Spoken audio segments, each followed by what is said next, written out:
News of the Times. Whitechapel Chronicles 4. Leather Apron and the City on the Edge. Welcome to News of the Times.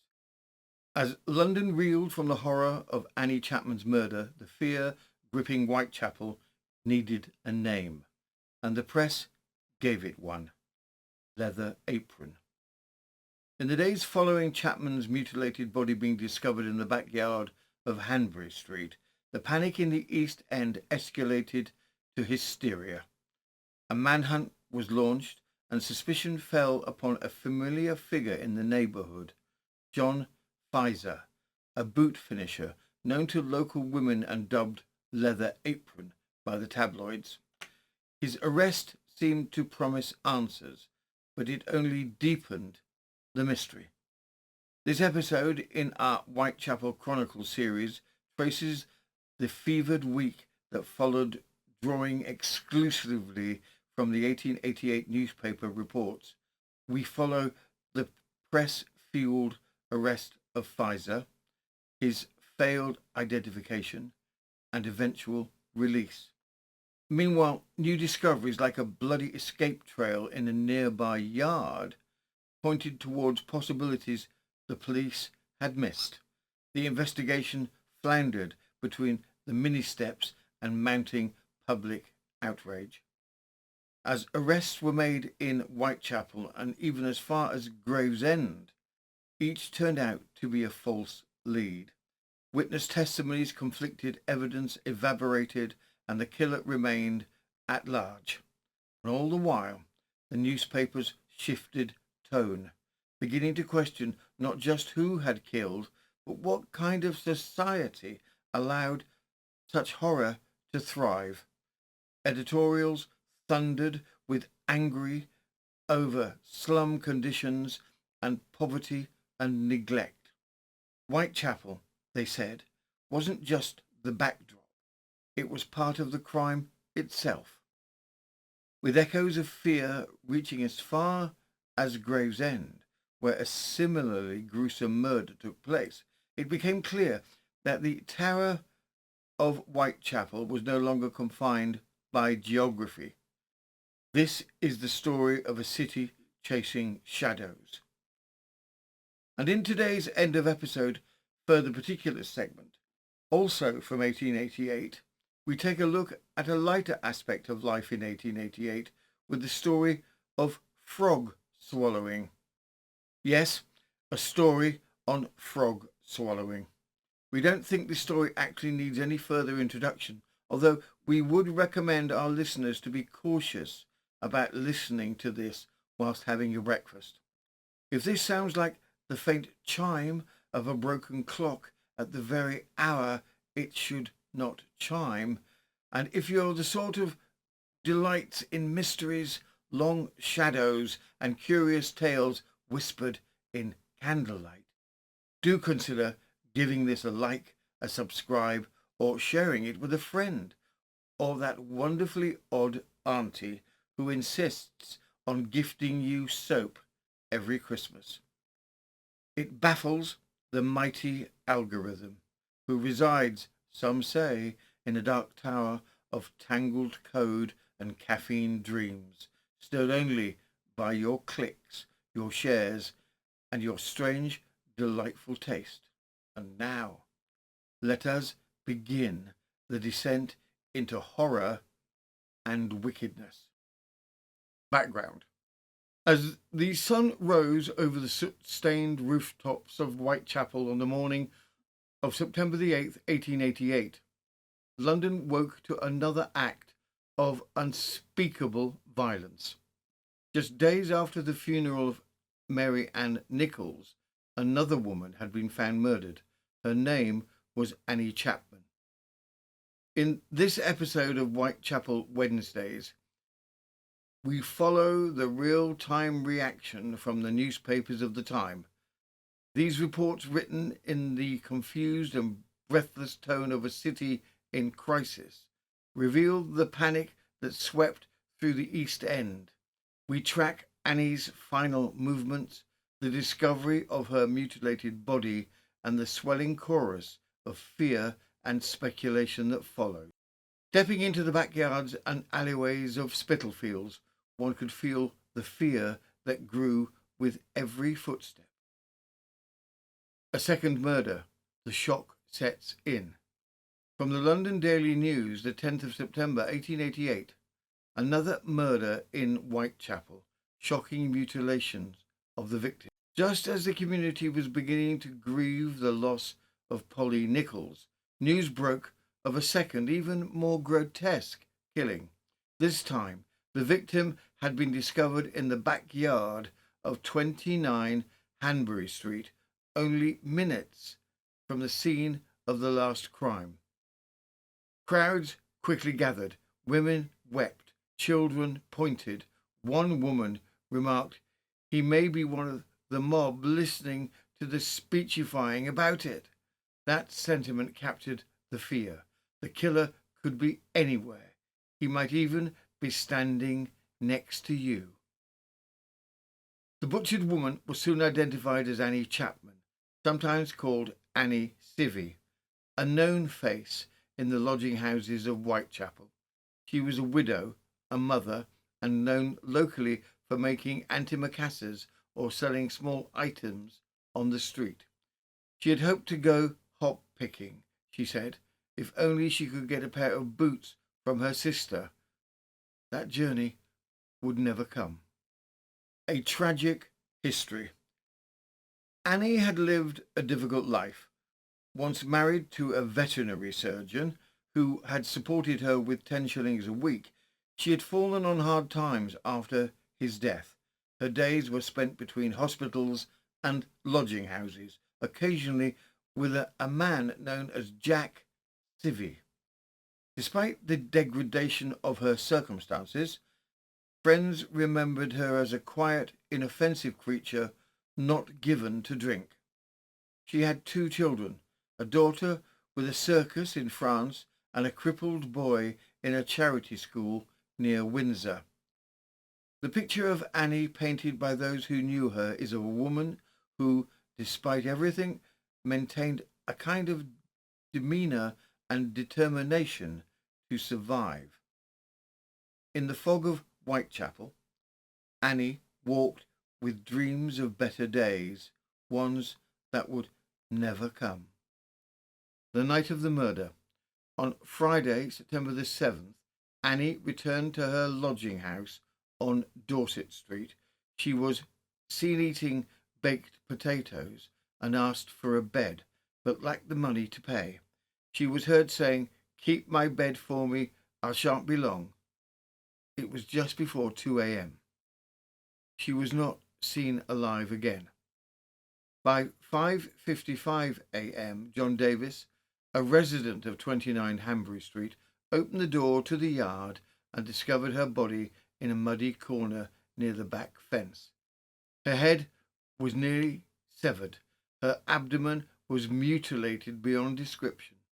It was clear the killer had taken time. This wasn't a hurried assault in a dark alley. This was methodical, intentional. The investigation begins. Inspector Chandler was among the first officers on the scene. Medical examiner Dr. George Phillips arrived shortly thereafter and confirmed the worst. The killer had removed organs from the body with an alarming degree of precision. The manner echoed the killing of Polly Nichols just days earlier, but Annie Chapman's death was, if anything, even more horrific. From the Eastern Evening News, the heart and liver were left by the shoulder. This was not frenzy, it was focused cruelty. Theories swirled. Some people believed the killer had anatomical knowledge. Others suspected a madman. Still others pointed to Leather Apron, a local figure of menace known to terrorize women in the area. What remained was an overwhelming sense of dread. The community felt helpless, desperate for answers, but with none to be found. Voices of the neighbours. Testimonies emerged. Albert Kadosh, who lived next door, said he heard a voice say, "No," followed by a thump at around 5:25 a.m. John Richardson, another resident, claimed he passed through the yard at 4:50 and saw nothing amiss.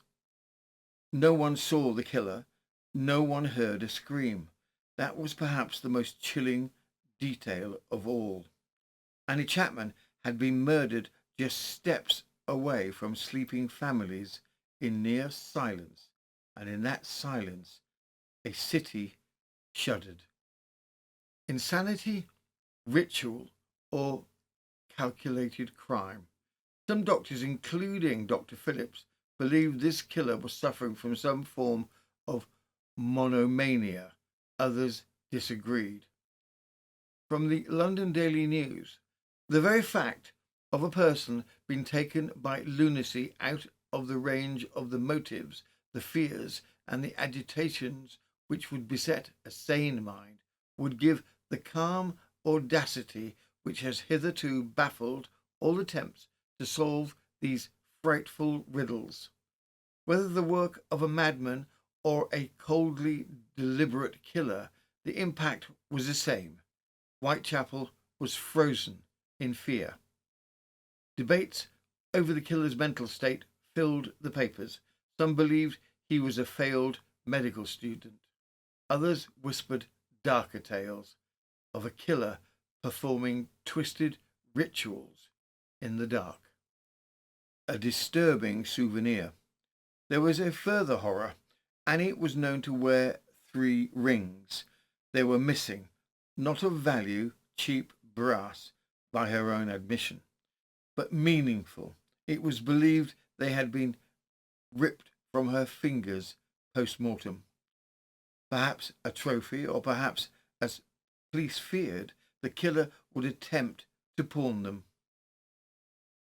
Reports surfaced that a pawnbroker in Mile End had detained similar rings presented by a man. Could this be the break investigators needed? Like so many leads, it faded into nothing. A sighting and a suspect. At 7 a.m., a man entered the Prince Albert pub. He wore a brown stiff hat, a torn shirt, and bore bloodstain on the back of his right hand. He drank quickly and avoided eye contact. When the landlady, Mrs. Fidimont, noticed blood on him, he fled. Another woman followed him into the street. He disappeared into the chaos of Whitechapel. That day, multiple arrests were made. None led to the killer. Still, hope flickered. Was the net tightening, or was he simply laughing from the shadows? The mystery deepened, and the fear grew. Aftermath and outrage. Thousands visited the scene on Hanbury Street, cordoned off the yard, but that didn't stop the crowd. Vendors sold ballads and mock souvenirs. Waxwork shows advertised crude recreations. The East End teetered on hysteria.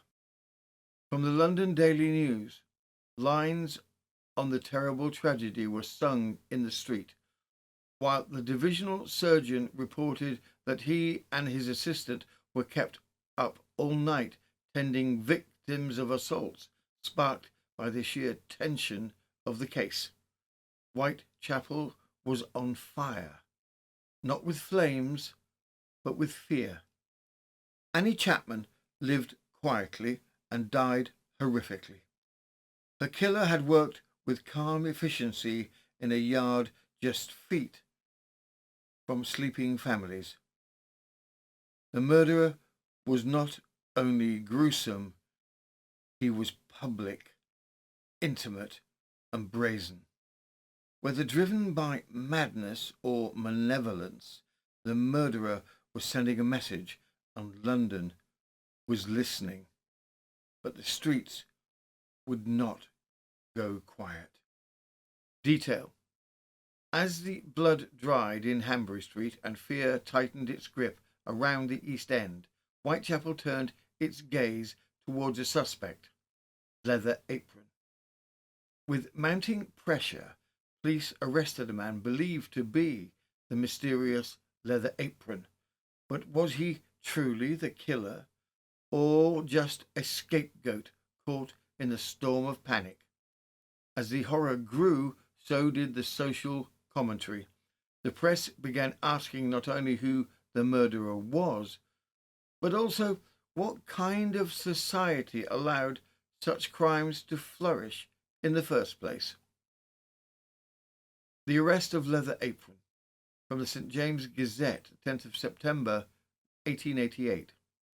Around 9 a.m., a detective arrived at 22 Mulberry Street, Commerce Street, and knocked on the door. It was opened by the very man they sought, John Pizer. The detective simply said, "Just the man I want." Pizer, known in the press as Leather Apron, was arrested on suspicion of the murder of Annie Chapman.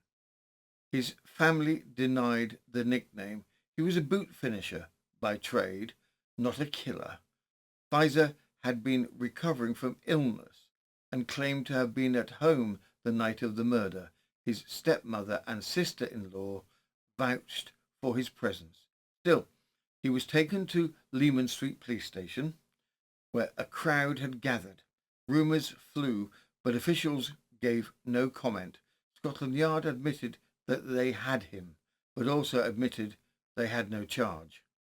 He might have remained free were it not for the public suspicions fed by the press. A failed identification.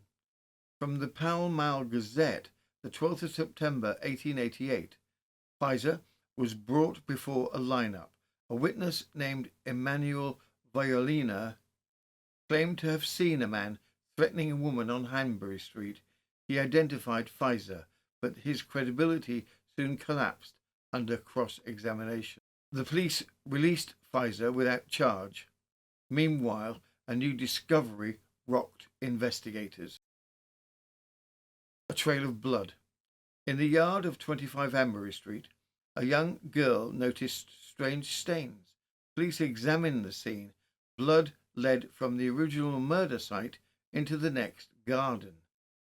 Marks on the wall and ground suggested the killer had climbed a fence to escape.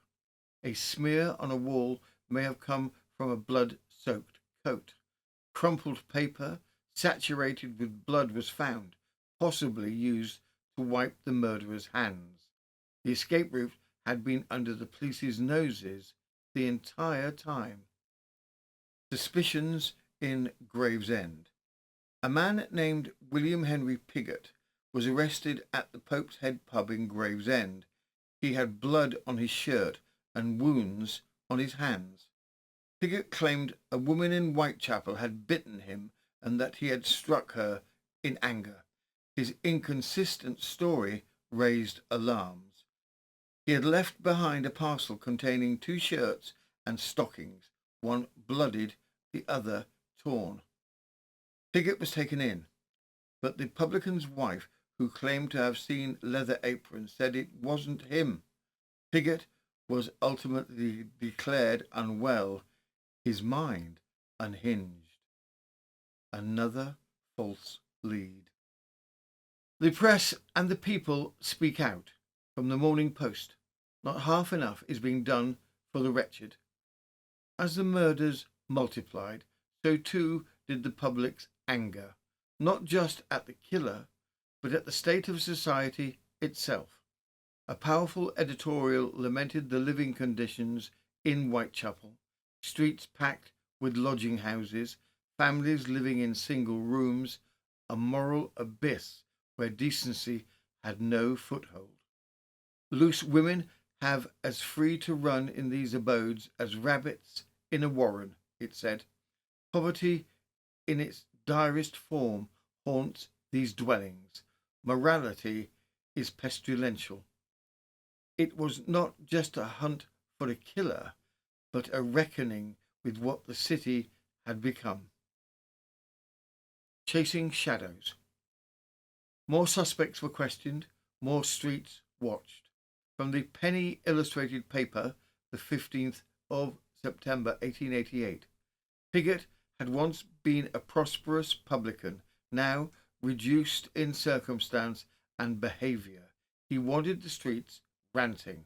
The public wanted results, but the police seemed lost. One of the most chilling revelations came when a little girl, not the police, discovered bloodstains that may have belonged to the killer's trail. Had he fled through a nearby home? Had the police overlooked a critical clue? The people began to ask, if the killer walked amongst them, how could the authorities fail to see him? The coroner speaks. Coroner Win Baxter addressed the inquest into Mary Ann Nichols' death. He noted the similarities between Nichols and Chapman. Both women were of middle age, lived apart from their husbands, and dwelled in lodging houses. Both were murdered after midnight in public places, and both bore similar injuries, suggestive of anatomical knowledge. He offered a chilling theory. What if Nichols' murderer was interrupted, and so he tried again in a more secluded place? Whether accurate or not, it suggested something terrifying, a killer learning, refining, and daring more with each murder. The Gateshead Murder. From the penny illustrated paper, the 29th of September 1888, panic spread north. In Gateshead, the mutilated body of a 20-year-old Jane Beatmore was found near a railway embankment. Her entrails had been torn out, her face slashed. Was this the work of the same killer, or a copycat inspired by horror? The press stoked the comparison. A repetition of the Whitechapel murder, they called it. The fear was no longer confined to London. With each new lead, the fog thickened. Leather Apron was not the man. Pigott was unstable. The Gateshead case remained mysterious.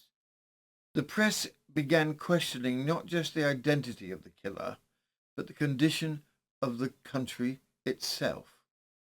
Whitechapel had become more than a place. It had become a symbol, and the killer, still at large, was not done. Further particulars. 1888. In the annals of bizarre human feats and ill-advised wagers, few tales leap quite literally to such riveting heights as this one from the French town of Bazas. Here, amid the cobbled streets and curious locals, a man famed for his insatiable appetite for frogs, dubbed the champion frog swallower, took on a dare that would test the limits of both his stomach and his sanity. With brandy in one hand and bravado in the other, he aimed to consume not one, not 10, but 36 live frogs in a single sitting. What followed was a grotesque spectacle of pain, panic, and a desperate dash to the nearest chemist. From the Illustrated Police News, the 25th of August 1888, an extraordinary case of frog swallowing. A case of frog swallowing extraordinarily, which is reported from Bazas, shows that France is by no means the chief country on the continent where batrachians are regarded as ordinary articles of food. In that town is a man who was called by his friends and neighbours the champion frog swallower by reason of his voracious and insatiable appetite for croakers. He lately wagered 5 francs and a quarter bottle of brandy that he could swallow 3 dozen living frogs at one sitting. The bet was accepted, and the champion won, but no sooner had he pocketed his 5 francs and dispatched the alcohol than he was seized with an atrocious internal pain. The 36 batrachians in the religieur's stomach made a greater row than did the shoal in the body of Mark Twain's celebrated Jumping Frog. An eyewitness and chronicle of the scene says that the orchestra must have been dancing a saraband, for the man rushed to the shop of a chemist, bent in two with pain. His capacity for swallowing was again put to the test in the pharmaceutical establishment, whither he ran for an alleviation of his pangs. He swallowed various chemical deductions, and after a while the frogs returned to the light of day. The wonder is that any of the bacterians were alive, but we are assured that only 15 of them were hors de combat, the remainder being alive and kicking. After this experiment, the champion can hardly relish frogs any more, no matter in what shape or form they may be served up. That concludes this episode of Whitechapel Chronicles 4, Leather Apron and the City on Edge. The fiend continues, the crimes laid bare, and the tale momentarily rests, though its shadow lingers still. If disappointment claws at your soul, you may direct complaints to the script writer, although rumour whispers they fled in the dead of night, clutching both manuscripts and modesty, and are now utterly untraceable. But for those thrilled, aghast, or otherwise enthralled by this grim recital, the hour has come to do your part. Like, subscribe, and share. Distribute this sordid saga far and wide to scholars, scoundrels, and all souls who delight in whispers from the gallows and gaslit alleys. Each gesture feeds the restless algorithm, that merciless overseer, and ensures fresh horrors and marvels shall emerge from the inkwell in episodes yet to come. Dare you miss the next dreadful revelation? This has been News of the Times, and I am Robin Coles, withdrawing now, though the grave never truly keeps its secret.